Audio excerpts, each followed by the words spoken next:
Nichukue nafasi hii kuwapongeza sana Wizara ya Maji, RUWASA kwa kusimamia mradi huu mzuri ambao tumeuona hapa leo. Nilikuwa nafungulia maji.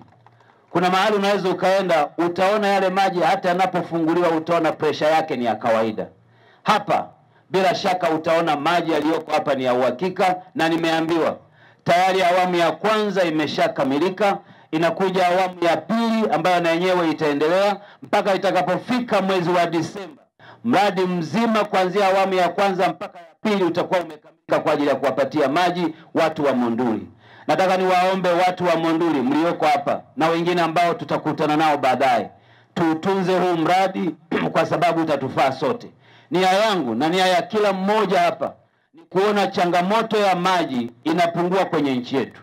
Mheshimiwa Rais amefanya kazi kubwa mahali pote nchi hii kuhakikisha kwamba maji yanawafikia wananchi.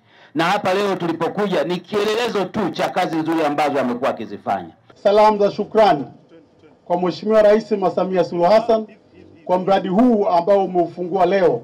Wana Isila leo wanakushukuru sana. Lakini pamoja na hilo tunakuomba ukaendelee kukumbusha serikali kuna miradi yetu mikubwa ya vijiji 13 na vijiji vile 4 kutoka kule mjini Ngorbob kwenda Nanja na kutoka Makundi kwenda Losmongori, miradi ya bilioni 27 ambayo tulisaini pale Nanja.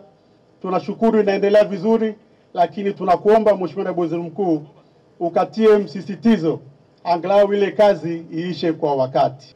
Kwa haraka ni kwamba mradi huu wa maji mahali hapa ni mradi ambao uliasisiwa miaka iliyopita na wazee wetu kina mzee Nyerere, baba wa taifa, na mzee Sokoine, lakini leo hii tunaona Mheshimiwa Rais wa Jamhuri ya Muungano wa Tanzania amekuja kufufua mradi huu. Kwa hivyo kwa niaba ya Chama cha Mapinduzi wilaya ya Monduli, salamu zetu kwa rais wetu na wasaidizi wake kwamba sisi kama wilaya ya Monduli tunakushukuru sana kwa msaada huu. Miradi mingi mikubwa ya kimaendeleo yameletwa katika jimbo letu la Monduli. Tukaendelea kujenga kilomita nyingine 10 hadi eneo hili tulilopo ambao ni tenki mnaloliona hapa, ambapo hapo tumejenga vituo 7 vya kuchota maji kama unavyoona, na ukarabati wa matenki yaliyoko shule ya msingi pale. Na mradi huu tunautekeleza kwa awamu 2.